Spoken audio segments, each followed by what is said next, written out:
देश की राजधानी दिल्ली के जनपथ के पास बना doctor Bhimrao Ambedkar international centre, जहां पर आज हम आए थे ये पड़ताल करने के लिए कि यहाँ की देखरेख कैसी है, कैसी व्यवस्था है।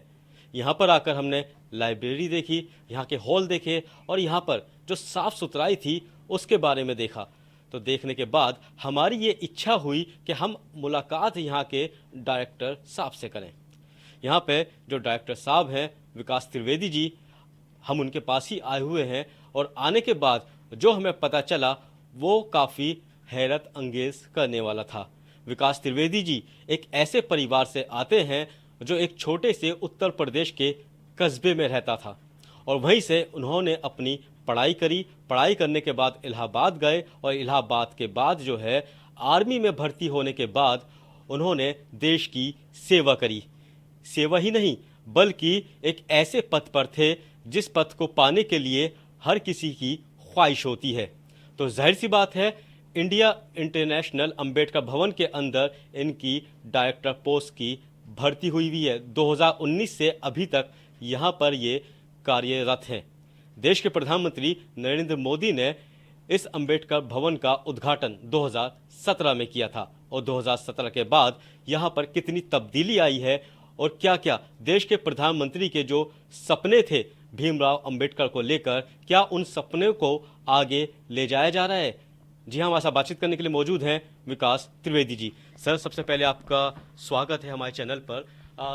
सर, मैं ये जानना चाहता हूँ, सर मैं यहाँ पे आया, मैंने आके देखा किस तरह से जो है एक सरकारी संस्थान जो इतना साफ सुथरा स्वच्छ भारत जिसे कह सकते हैं वो यहाँ पे देखने को मिला। लाइब्रेरी के इतनी बड़ी है, इतनी शानदार लाइब्रेरी बनी हुई है, किताबें यहाँ पे बहुत अच्छी रखी हुई हैं और संविधान की अगर बात करें जो भीमराव अंबेडकर ने लिखा था वो संविधान की जो झांकियाँ हैं यहाँ पे जगह जगह देखने को मिलती हैं।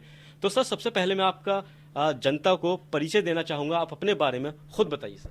नमस्कार। सबसे पहले तो मैं आपके न्यूज़ चैनल का डॉक्टर अंबेडकर इंटरनेशनल सेंटर में बहुत बहुत स्वागत करता हूं। मैं अपना परिचय बहुत संक्षिप्त में रखूंगा। मैं एक उत्तर प्रदेश के छोटे से कस्बे जिसका नाम है गोला गोकर्णनाथ का निवासी हूं। ये एक वैसी जगह थी जहां पर शिक्षा का इतना ज़्यादा महत्व नहीं है। वहां पे अपनी पढ़ाई पूरी करके मैं इलाहाबाद विश्वविद्यालय में मैंने अपनी हायर एजुकेशन प्राप्त की और उसके तत्पश्चात यूपीएससी की परीक्षा को उत्तीर्ण करता हुआ मैंने इंडियन आर्मी को ज्वाइन किया।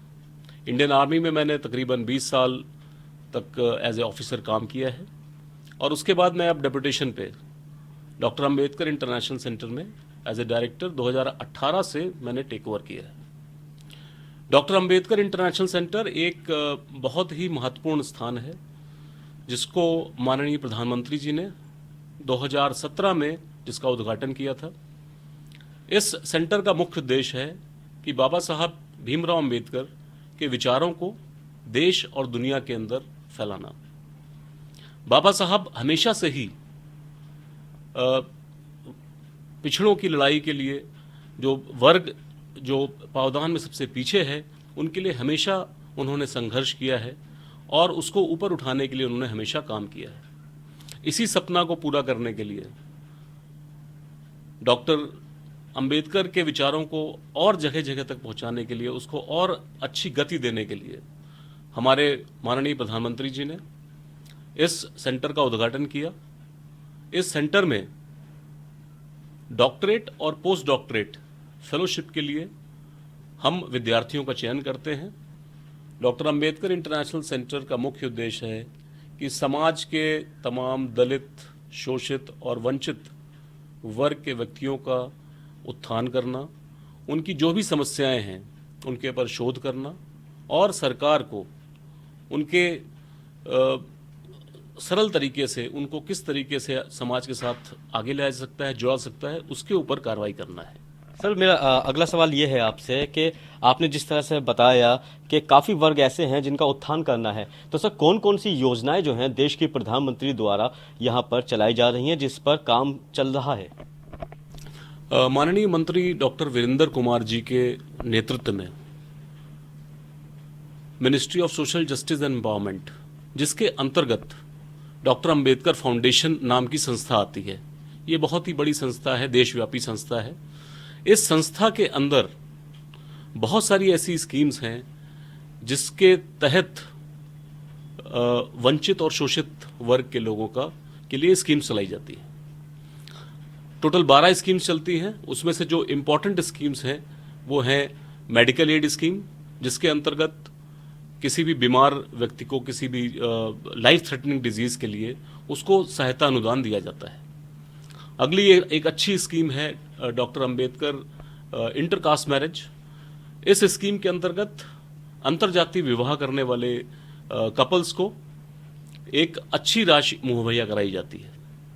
इसके साथ साथ एट्रोसिटी स्कीम्स है और शिक्षा के क्षेत्र में एक नई स्कीम जो कि लॉन्च की गई है जिसका नाम है doctor Ambedkar centre for excellence, जिसको 22 अप्रैल 2022 को माननीय केंद्रीय मंत्री डॉक्टर वीरेंद्र कुमार जी के नेतृत्व में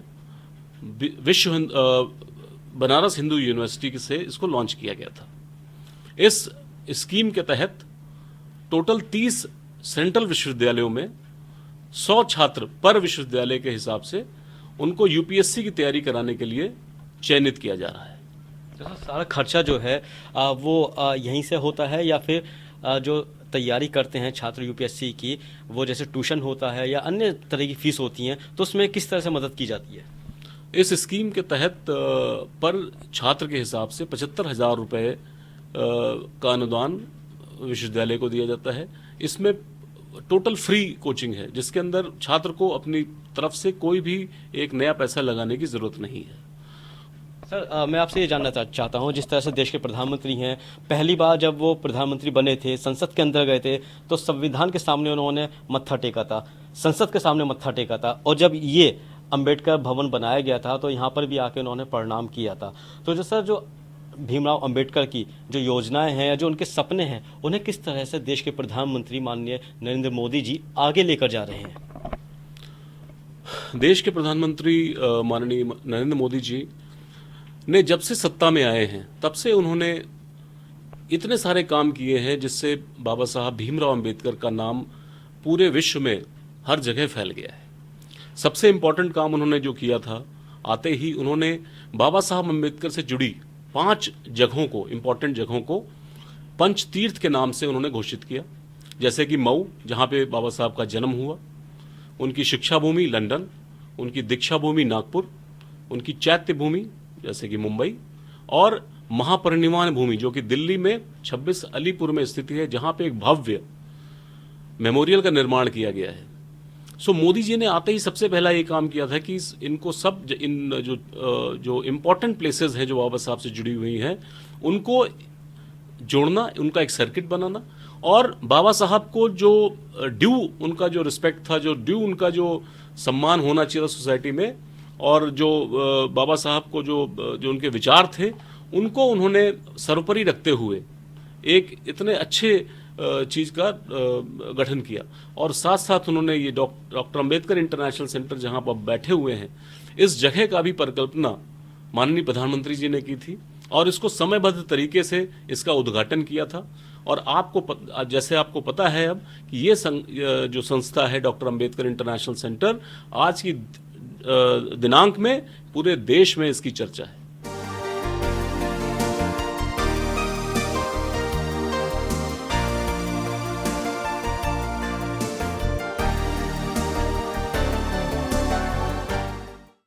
अगर महिलाओं की बात करें तो जिस तरह से जो महिलाओं का उत्थान होता है, तो उसके लिए क्या भागीदारी रहती है इस संस्थान की? और साथ ही साथ देश के प्रधानमंत्री कहते हैं कि बेटी बचाओ बेटी पढ़ाओ, तो आपको क्या लगता है कितना हद तक महिलाओं के लिए और बच्चियों के लिए काम किया जाता है?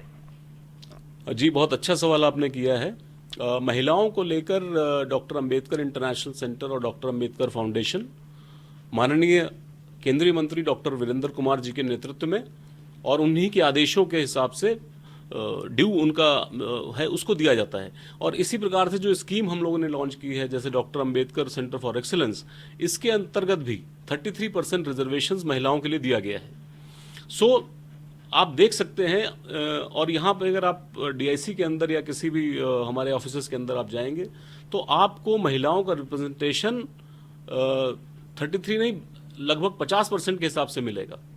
सो हम ये कह सकते हैं कि इस मंत्रालय के अंदर महिलाओं का रिप्रेजेंटेशन बहुत ही अच्छी मात्रा में हो रहा है, एडिक्वेट तरीके से हो रहा है, और समानता के अधिकार, जो इक्वलिटी का जो प्रिंसिपल जो भारत रत्न बाबा साहब ने हम सबको दिया था, वो इक्वलिटी को हम लोग साथ में लेके चल रहे हैं, उसका पालन कर रहे हैं, not only in the letters but in the spirit. Sir ये जानना चाहता हूँ कि जिस तरह से मोदी एट 20 एक किताब छापी गई है, तो क्या यहाँ पर यानी कि भीमराव अंबेडकर इंटरनेशनल सेंटर में तो कोई कार्यक्रम ऐसा आयोजित किया गया है जिसका प्रचार जो है उस किताब का हो सके? जी जी जी, बिल्कुल। मोदी एट रेट 20 बहुत ही अच्छी किताब लिखी गई है, जिसका मैं धन्यवाद देना चाहूँगा उनके पब्लिशर्स को और वेरियस राइटर्स को, जिन्होंने उस पर अपने अपने उन्होंने विचार रखे मोदी जी के बारे में। ये बहुत ही ज़रूरी था कि मोदी जी के विचार पूरी दुनिया के सामने आए, और इस बुक के माध्यम से ये नॉट ओनली हमको ये प्रेरणा देती है मोदी जी के बारे में, बट ऑल्सो हमें प्रेरणा देती है कि किस तरीके से उनकी लाइफ को देख के उनसे हम क्या इंस्पिरेशन ले सकते हैं, और किस प्रकार से हम अपने जीवन में उनको इम्बाइब कर सकते हैं और आगे बढ़ सकते हैं। और आपने बिल्कुल सही कहा, इस पुस्तक को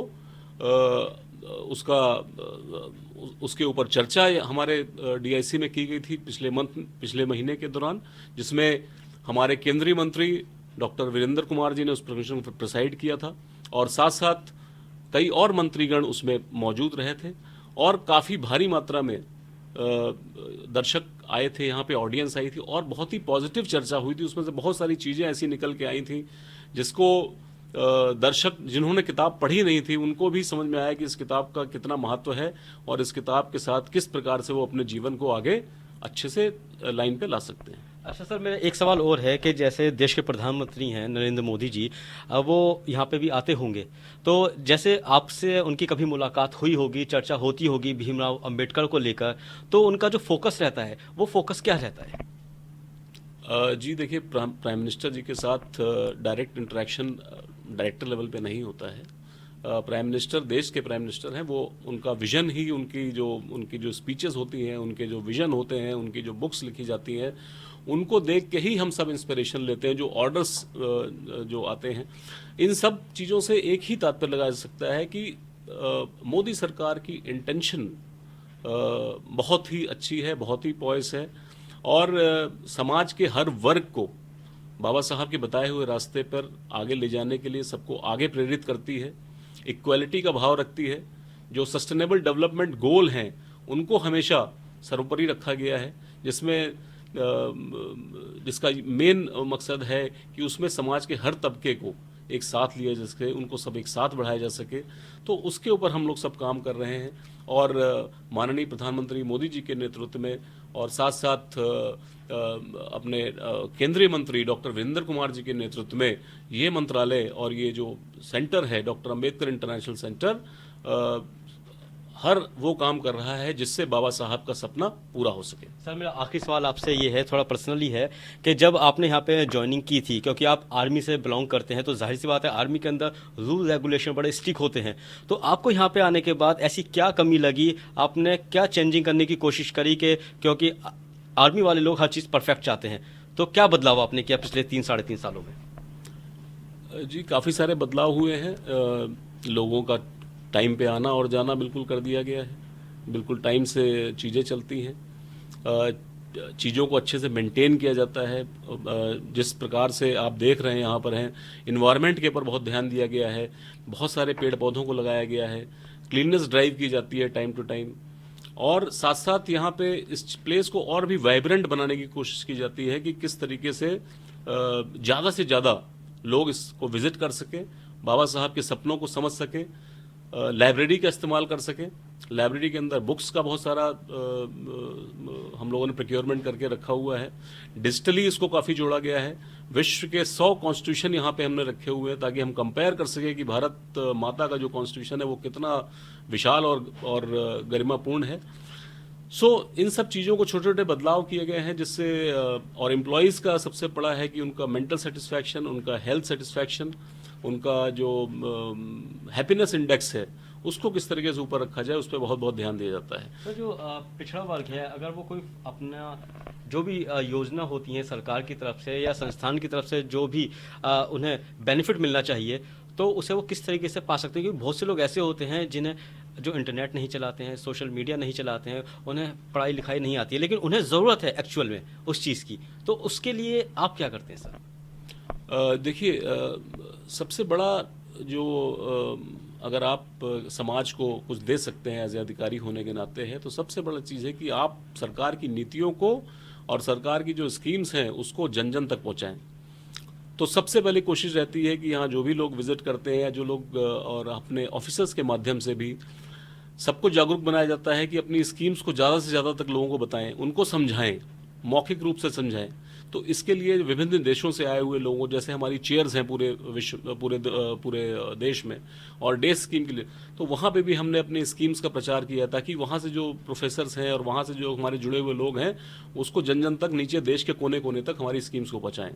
तो सबसे बड़ा तो इसको मैं मानता हूँ कि चीज़ों को ट्रांसपेरेंट करना, चीज़ों को पहुँचाना, तो पहुँचाने का काम हम बड़े अच्छे माध्यम से कर रहे हैं। और दूसरी चीज़ है, इसको और ज़्यादा पहुंचाने के लिए हम लोगों ने सोशल मीडिया और ऐसी चीज़ें जो आज की यंग जनरेशन जिनको यूज़ करती है, जैसे कि इंटरनेट हो गया, मोबाइल्स हो गए, इंस्टाग्राम वगैरह हो गए, इस पे अपनी स्कीम्स को ज़्यादा से ज़्यादा हम प्रसारित करते हैं, प्रचार करते हैं, इनको भेजते हैं जन जन तक।